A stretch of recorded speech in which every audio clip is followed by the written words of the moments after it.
La llamaron criminal, pero no era más que una niña de alma fina, cruzando la frontera con los pies rotos y el corazón hecho de papel.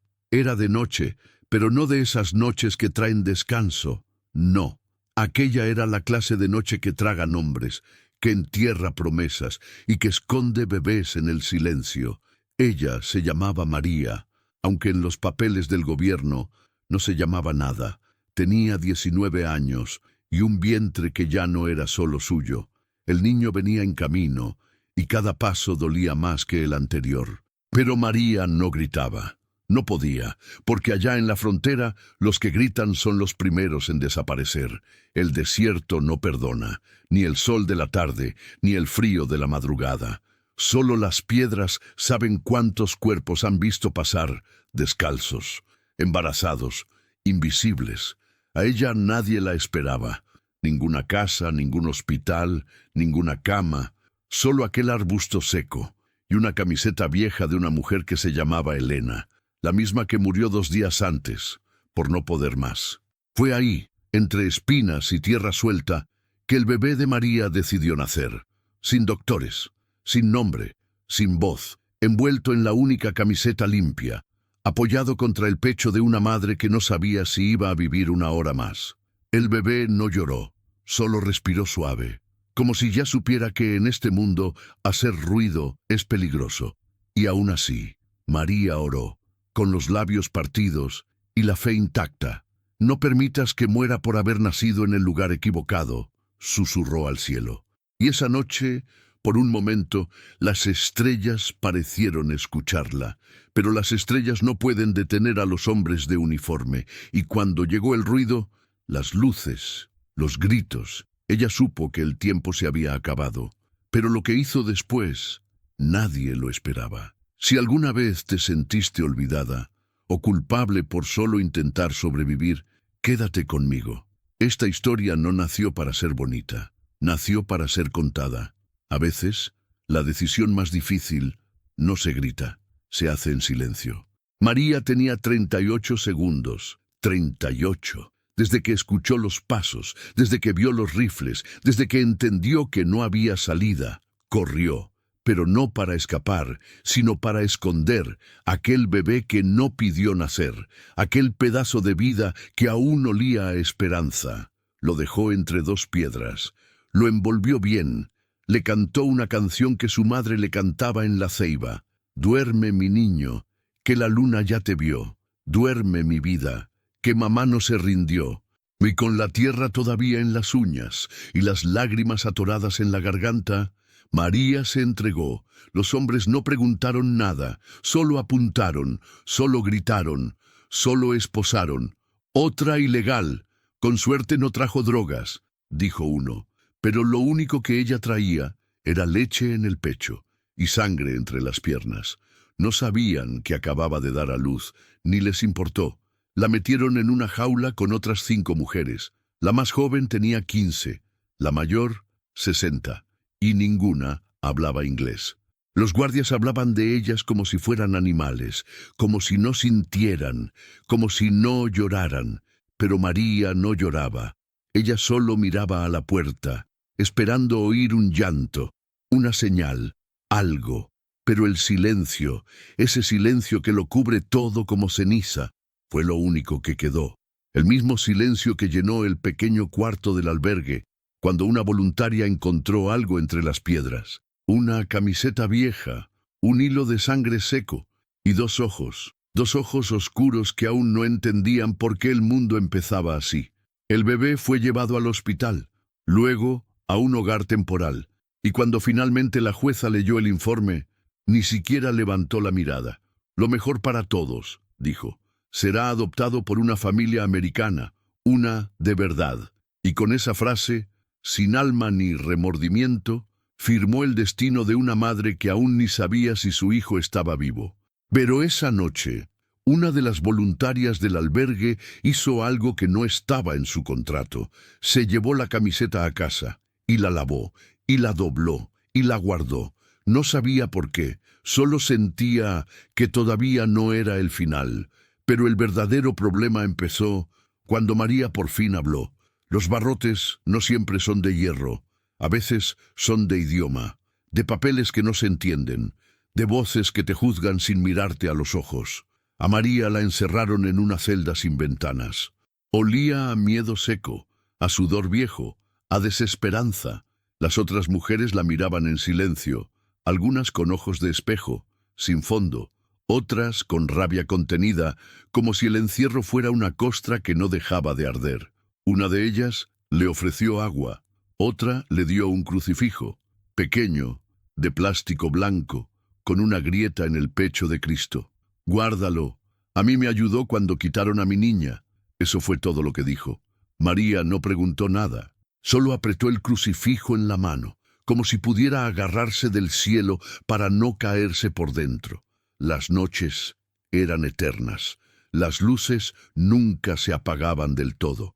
Los gritos de otras celdas llegaban como ecos deformes, y cada vez que alguien decía «deportación», una parte de su pecho se encogía, porque ella no quería quedarse, solo quería saber, solo quería ver a su hijo, aunque fuera por un segundo. Pero nadie le decía nada, solo papeles, solo puertas cerradas, solo miradas que decían «tú no perteneces aquí», hasta que un día la llevaron al tribunal, un cuarto frío, con sillas que rechinaban, con una bandera americana al fondo, y una cruz en la pared que parecía mirar hacia otro lado.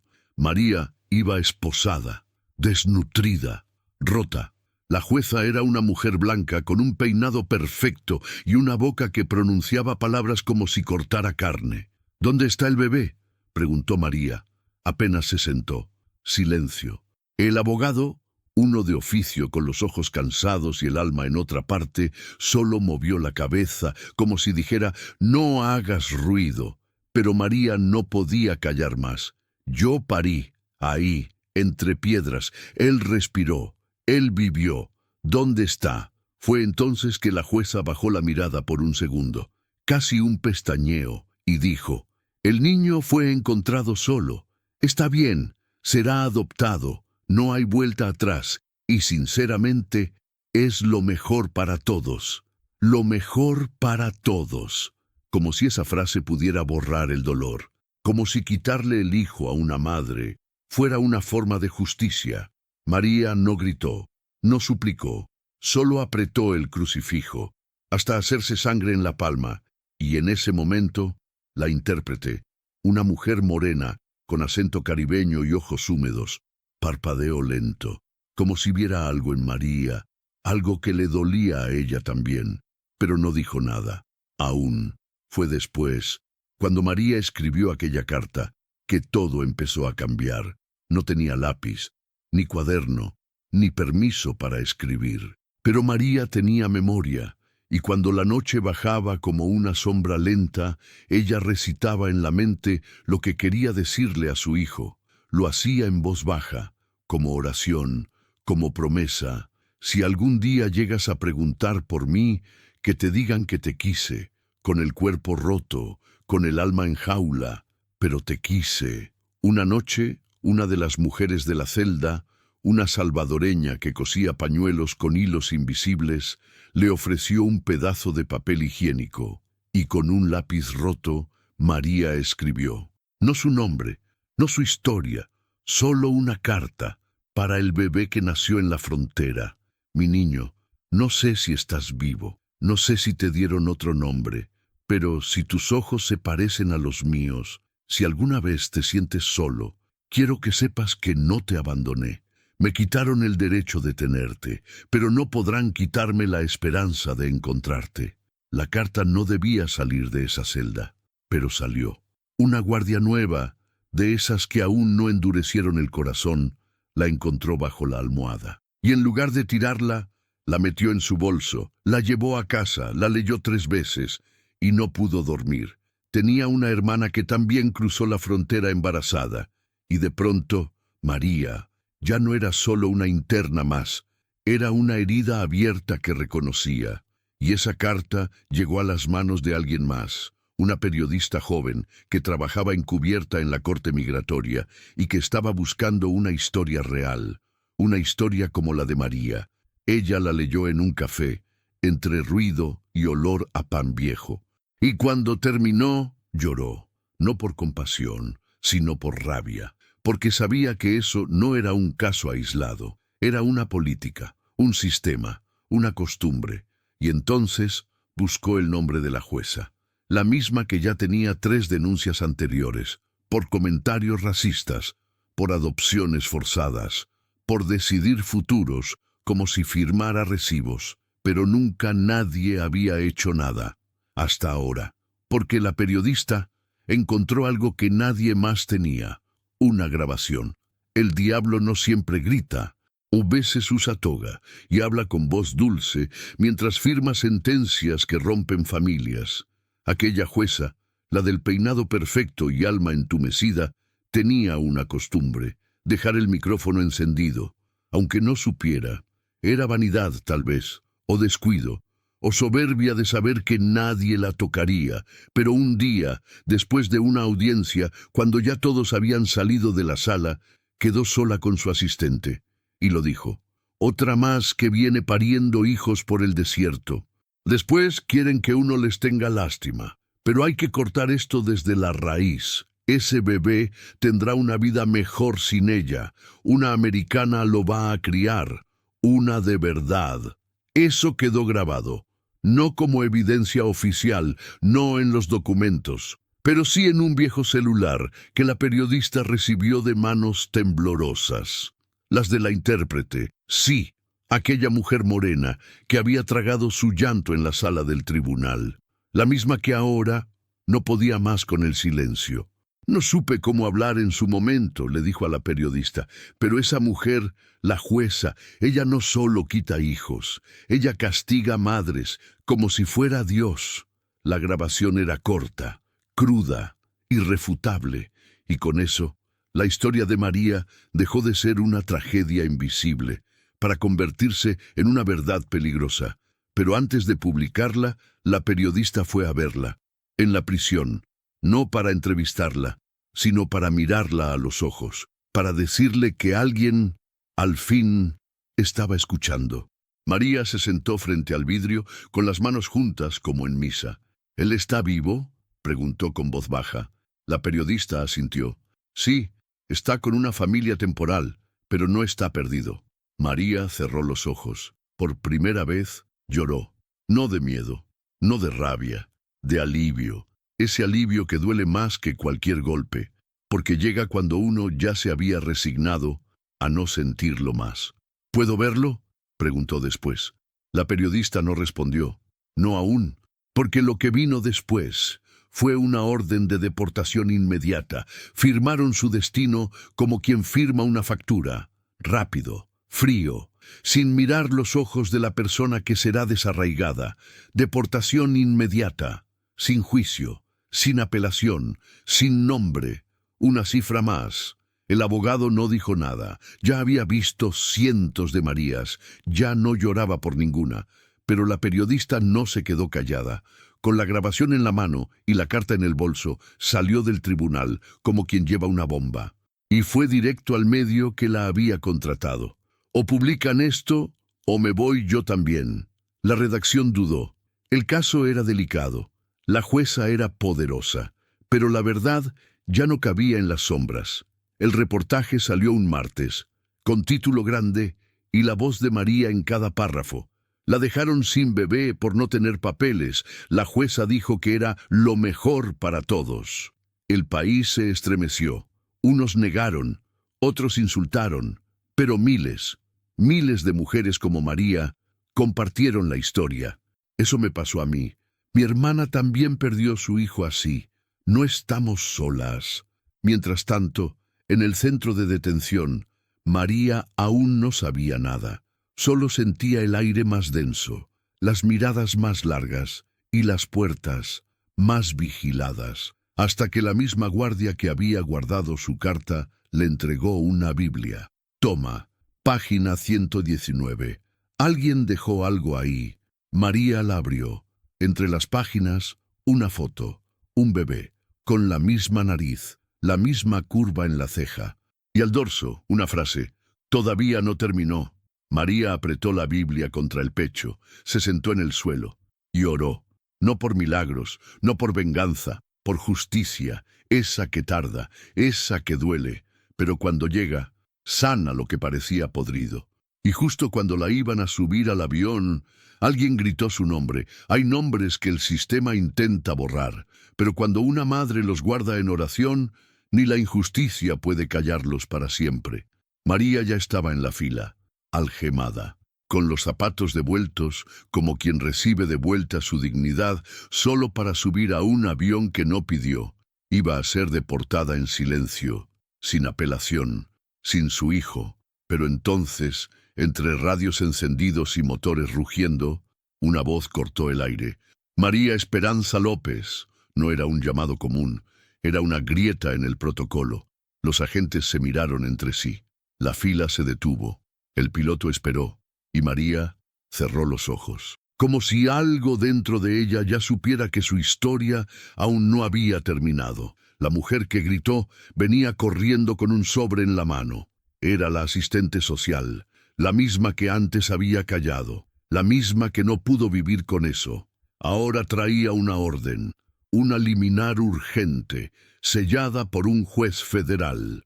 Revisión inmediata del caso López. Posible violación de derechos humanos. Suspensión temporal de deportación. Los custodios dudaron. El supervisor quiso resistir. Pero la ley, por fin, hablaba a favor de María. Fue sacada del avión, sin esposas, sin gritos. Por primera vez, su nombre sonaba con respeto. La llevaron a una sala pequeña, con una silla limpia y una taza de agua que temblaba sobre la mesa. Allí, frente a la asistente social, María escuchó la frase más temida y más anhelada. Tu hijo aún no ha sido adoptado. El proceso se detuvo. Y tú vas a tener la oportunidad de luchar por él. No era una promesa, era una grieta. Y por esa grieta, la esperanza entró como luz. María bajó la cabeza, tocó el crucifijo gastado que aún colgaba de su cuello, y oró, no por un milagro, no por venganza, oró por justicia. Pero la jueza no estaba dispuesta a perder sin pelear. El diablo no siempre lleva cuernos. A veces viste toga blanca y habla con una voz que ya no recuerda lo que es la compasión. La jueza Marta Elkins entró a la sala con el rostro endurecido, sin maquillaje, sin sonrisa, sin rastro de remordimiento.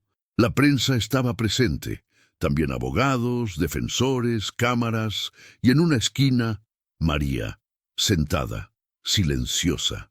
Vestida con el uniforme beige del centro de detención, pero con la mirada firme de quien ya no está dispuesta a agachar la cabeza. La jueza ni siquiera la miró. Se dirigió al juez federal como si todo esto fuera un circo montado en su contra. Esto es una cacería política. Una inmigrante ilegal no puede frenar un sistema con una carta y una grabación robada. El juez no respondió. Solo puso sobre la mesa los documentos, la transcripción del audio, las denuncias anteriores y la carta escrita en papel higiénico. La jueza palideció, pero aún así insistió. Ese niño ya tiene otra familia, una estable, con recursos, con valores americanos. Lo mejor que podemos hacer por él es mantenerlo lejos de donde vino. Y entonces, el nuevo abogado de María se puso de pie. Un hombre joven, con piel como la noche y una voz como río lento. Con todo respeto, su señoría, lo mejor para un niño no es una familia blanca con dinero. Lo mejor es una madre que nunca dejó de buscarlo. Silencio. El juez federal se inclinó hacia el micrófono y con palabras lentas dijo: Esta corte no juzga acentos, color de piel, ni estatus migratorio. Juzga hechos. Y los hechos indican que esta mujer fue separada de su hijo sin debido proceso. Eso no es legal. Eso no es justo. Eso no es humano. La jueza bajó la mirada por primera vez, y cuando se levantó para salir de la sala, sus manos temblaban. Al girar, dejó caer sin querer una carpeta. Se abrió al tocar el suelo, y allí, entre los papeles, había un documento sellado, un permiso de adopción preaprobado. con fecha anterior al juicio, un permiso que nunca fue discutido en audiencia, un permiso que no debía existir, y cuando María vio ese papel, comprendió que nunca fue un error, fue un plan. A veces, la injusticia no se grita, se firma en la sombra, con tinta limpia y manos sucias. Aquel documento caído al suelo no era solo un papel, era una confesión, una herida abierta con letra cursiva y sello oficial. La fecha decía 4 días antes del juicio, 4 días antes de que María pudiera hablar, antes de que supiera siquiera que su hijo estaba vivo. Ese permiso de adopción ya tenía nombres escritos. Una pareja del norte del país, blancos, con carrera, sin hijos. Y lo más grave, una recomendación directa firmada por la misma jueza Elkins, sin proceso legal, sin defensa, sin verdad. María miró ese papel como quien mira la piedra que mató a su hijo, porque eso era una sentencia sin juicio, una traición escrita en burocracia. El juez federal detuvo la audiencia, pidió una revisión inmediata, convocó a una comisión ética, y por primera vez, la jueza fue retirada de la sala escoltada por 2 agentes. Pero la batalla no había terminado, porque mientras todo eso ocurría, el niño, su niño, seguía en un hogar temporal, sin saber quién era, sin saber que había una mujer que rezaba su nombre todas las noches desde una celda fría. Fue entonces que María pidió algo. No exigió, pidió. Solo quiero verlo, aunque sea detrás de un vidrio, solo verlo. El juez dudó. La ley era clara. La madre aún no tenía custodia, no tenía estatus, no tenía derecho, pero a veces el derecho nace del corazón. Le concederemos una visita supervisada, dijo el juez. Un encuentro, sin cámaras, sin prensa, solo una madre y su hijo. María bajó la cabeza. No lloró, solo susurró una palabra que el abogado alcanzó a oír. Gracias.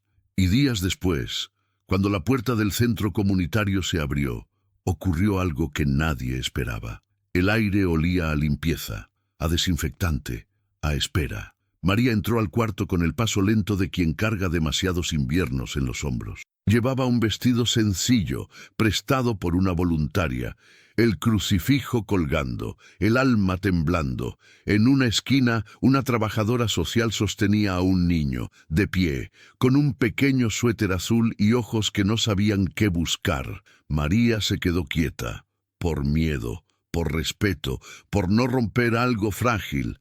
Pero el niño la miró con esos ojos negros que parecían recordar algo más allá del tiempo, y caminó, pequeño, titubeante, hasta quedar frente a ella, a un palmo. María se arrodilló. No habló, no lloró, solo extendió la mano, despacio, como quien ofrece el corazón.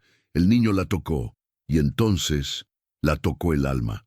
Porque ese gesto, ese roce de dedos, fue más fuerte que cualquier palabra.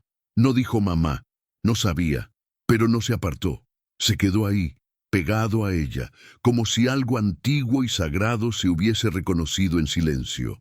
La trabajadora social en la esquina tragó saliva, y por un momento nadie respiró. Fue entonces que María habló casi sin voz. Te esperé todos los días, y si tengo que volver a esperar, lo haré, porque tú no naciste para ser olvidado.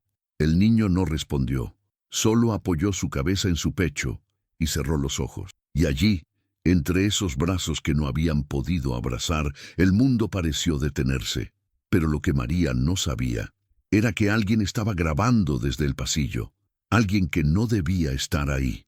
A veces la ternura es más poderosa que la evidencia. Y por eso el sistema le teme tanto. El encuentro entre María y su hijo debía ser íntimo, callado, protegido, pero en el pasillo una sombra observaba, una mujer de traje oscuro, con un celular oculto entre papeles, grabando cada gesto, cada lágrima, cada susurro. Era enviada por los abogados de la familia adoptiva. Sí, aquellos que ya habían sido aprobados antes del juicio, aún esperaban quedarse con el niño. Y cualquier imagen de debilidad, cualquier error de María, podía servir como arma. El video fue editado, manipulado y enviado a una oficina estatal acompañado de una nota: madre inestable, encuentro emotivo pero inapropiado, riesgo emocional para el menor. Lo que no mostraron fue el silencio del niño, la manera en que se aferró a su madre, la paz con que cerró los ojos sobre su pecho. Eso fue recortado, borrado, silenciado. Días después, María recibió un documento oficial, frío, una advertencia. Su comportamiento durante la visita estaba siendo evaluado, y cualquier gesto inapropiado podría usarse para rechazar su petición de custodia. El mundo volvió a pesar sobre sus hombros, y el miedo regresó como un viento frío que apaga velas. Pero esta vez no estaba sola. La periodista, sí, la misma que publicó la historia, recibió una copia del video, una fuente anónima, un sobre sin remitente. Lo vio, lo analizó, y supo, en segundos, que lo habían editado con malicia. Junto a un grupo de abogados voluntarios, preparó una respuesta legal y una contrademanda. María iba a tener que presentarse en un tribunal una vez más, pero esta vez no como culpable, sino como madre, como víctima, como testigo, y esta vez su voz no iba a temblar, porque alguien más estaba a punto de romper el silencio definitivo. Los secretos no mueren, solo esperan, y cuando se cansan, salen a la luz con fuerza de terremoto. La intérprete, aquella mujer caribeña, de voz suave y ojos heridos, había estado presente el día del juicio. Había traducido palabras injustas, había sentido la rabia de no poder intervenir, de ser puente entre la ley y la crueldad. Pero ahora el puente se convirtió en testimonio. Se presentó ante la comisión legal con una declaración escrita a mano, sin adornos, sin miedo. La jueza Elkins mostró prejuicio racial en su lenguaje. Dijo frases como: estos hijos de nadie crían bebés para el sistema, y si los devuelves, se reproducen de nuevo. Yo estuve ahí, yo lo escuché. La sala entera quedó en silencio. Un susurro convertido en avalancha. Los abogados de la familia adoptiva intentaron desacreditarla. Buscaron inconsistencias. Presionaron con preguntas sucias. Pero ella no se quebró. Soy hija de migrantes. Fui criada por una mujer como María y me juré a mí misma que un día iba a hablar por las que no podían. Su testimonio fue clave. Cambió la dirección del caso. Invalidó decisiones anteriores. Y por primera vez abrió la puerta legal para que María solicitara custodia completa de su hijo. Era una posibilidad. Aún no era victoria, pero el viento había girado. María recibió la noticia en una pequeña sala, con su abogado a un lado y una taza de café ya frío en las manos. No sonrió, pero sus ojos brillaron como los de una mujer que había estado enterrada y finalmente había visto luz. Sin embargo, la última audiencia estaba marcada, y allí todo iba a decidirse. El tribunal estaba lleno, pero no de justicia, sino de historia acumulada, de gritos tragados, de madres separadas sin despedida. María llegó con los hombros rectos, vestida de blanco, como se visten las que ya no piden permiso para existir. El juez federal estaba al frente, serio, pero humano. A un lado, los abogados de la familia adoptiva, al otro, su propio abogado, y detrás de él, 3 mujeres, la periodista, la intérprete y la asistente social que se atrevió a hablar cuando nadie más quiso. Y en una esquina, con una mujer de cuidados temporales, estaba él, su hijo. Ya caminaba, ya hablaba pocas palabras, pero en los ojos aún llevaba la misma sombra del día en que la vio por primera vez. El juez pidió silencio, y así comenzó. El fiscal habló primero. Dijo que María no tenía medios, que vivía sin estatus, que el niño ya estaba adaptado a otra familia, que cambiarlo ahora sería traumático. Pero cada frase caía como piedra en agua, hundida, sin eco. Luego habló la abogada de la familia adoptiva, blanca, elocuente, con un tono que pretendía ser compasivo, pero sonaba a posesión. Ellos le pueden dar estabilidad, un futuro, una casa, educación, como si una madre no pudiera darlo todo solo con amor y presencia. Fue entonces que María se levantó. No estaba en el guión. Su abogado intentó detenerla. El juez dudó, pero ella pidió la palabra, y la obtuvo. Se puso de pie, ajustó su crucifijo y miró al frente, no con rabia, sino con el alma abierta. Mi hijo no fue un accidente, no fue una carga, fue mi luz. Lo traje en el vientre a través del desierto, lo parí entre piedras, lo envolví con la única camiseta que tenía, y cuando lo dejé, no fue por abandono, fue por amor, porque quería que viviera. Su voz no tembló, pero muchos ojos sí. Yo no tengo papeles, pero tengo dignidad, tengo memoria y tengo oración. Mi hijo no es una estadística, es mi sangre. Y no voy a pedir perdón por amarlo. Silencio, un silencio sagrado, no de juicio, sino de respeto. El juez bajó la mirada, y por unos segundos pareció rezar también. Luego habló el niño, sí, con su voz pequeña, con esa lengua nueva que aprendía poco a poco. Levantó el brazo, apuntó a María y dijo, «Mamá». Las lágrimas no pidieron permiso. La sala entera se rompió por dentro. El juez pidió un receso, pero todos sabían que algo ya había cambiado. Y al regresar, el juez tomaría la decisión más importante de su carrera. Dicen que la justicia tarda, y es cierto, pero cuando llega, no necesita alzar la voz, solo decir la verdad, despacio, con el alma en las manos. La sala estaba en silencio. Todos habían regresado a sus asientos. María seguía de pie, con el corazón latiendo lento, como tambor de guerra interna. El juez volvió, se sentó, acomodó sus papeles, respiró hondo y habló. Este tribunal ha revisado las evidencias, la carta, la grabación, el video alterado y sobre todo ha escuchado el testimonio más poderoso, el del vínculo entre madre e hijo. Hizo una pausa, miró a María y continuó. No se trata de estatus migratorio, no se trata de quién tiene más recursos, se trata de quién luchó, de quién esperó, de quién no abandonó, aunque todo el sistema quiso borrarla. Los abogados de la familia adoptiva comenzaron a murmurar. El juez los detuvo con una sola mirada. Este niño no fue abandonado, fue protegido de la única manera posible, y su madre merece el derecho a criarlo, a curar el silencio, a reconstruir lo que se intentó romper. Sentencia. La custodia provisional será transferida a María Esperanza López, con seguimiento y apoyo legal, con supervisión estatal, pero con respeto absoluto a su maternidad. Nadie aplaudió. No hacía falta. Era demasiado sagrado para celebrarlo así. María no gritó, no se arrodilló, solo cerró los ojos y respiró, como si el aire, por fin, fuera suyo otra vez. El niño corrió hacia ella. Nadie lo detuvo.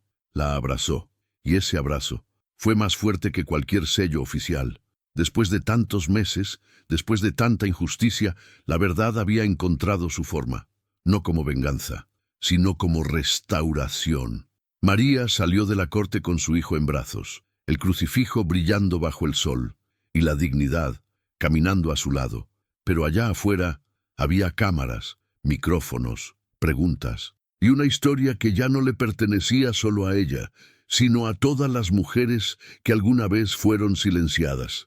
La historia no terminó en la corte, porque la justicia no siempre se escribe en papeles sellados. A veces se escribe en el pecho de quienes siguen caminando, aunque el mundo les diga que no pueden. A María no le dieron aplausos, ni titulares largos, ni disculpas. Le dieron libertad con condiciones, custodia con vigilancia, papel mojado, que aún podía romperse si el viento cambiaba. Pero ella ya no era la misma. Ahora caminaba con su hijo en brazos, dormía junto a él, aunque fuera en una habitación prestada. Cantaba bajito cada noche. «Duérmete, mi niño, que mamá ya volvió, y aunque el mundo nos niegue, el cielo no». Los domingos iba a misa, sin maquillaje, con el rostro tranquilo de quien ha vencido sin destruir. Llevaba su Biblia siempre, la misma que le dieron en la celda. Las páginas aún guardaban la carta original, doblada con cuidado, como una promesa que sobrevivió al fuego. Nunca volvió a ver a la jueza.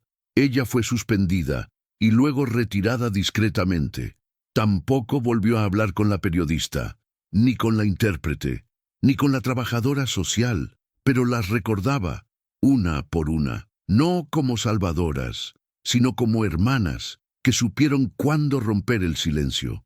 El niño creció, rió, corrió, llamó mamá con seguridad. Y cuando le preguntó por su historia, María no le ocultó nada. Naciste en la frontera, entre piedras y miedo, pero yo te abracé con todo lo que tenía, y nunca dejé de buscarte. El niño no entendió todo, pero abrazó a su madre, y eso bastó, porque a veces la verdad no necesita explicación, solo necesita ser dicha con amor. Un día, una mujer le pidió a María que contara su historia en un evento para madres migrantes. Ella se negó, dijo que no tenía fuerza para hablar en público, pero dejó algo, una hoja escrita a mano, sin firma. No me llamaron por mi nombre, me llamaron ilegal, criminal, peligro, pero yo era madre, mujer, alma en pie. Me arrancaron lo más sagrado, y aún así volví por él. No pedí permiso, no pedí limosna, pedí justicia, y aunque no me creyeron al principio, el cielo me escuchó. La hoja fue leída en voz alta, grabada, compartida, y voló, como vuelan las verdades que nadie quiere mirar, como vuelan los nombres que intentaron enterrar. Y así fue como la historia de María cruzó fronteras de otra forma, no a pie, no escondida, sino por los cielos de papel, hasta tocar corazones como el tuyo, porque si estás escuchando esto, es porque también sabes lo que es luchar en silencio, lo que es perder sin haber hecho nada malo, lo que es amar más allá del miedo. Y ahora ya no estás sola. La encerraron creyendo que eso borraría su voz, pero su historia encontró otra forma de volar, por los cielos de papel, hasta llegar hasta ti. Si esta historia tocó algo dentro de ti, deja un comentario, comparte con quien necesita escuchar, porque hay verdades que no se gritan, se susurran, hasta que el mundo entero empiece a escuchar.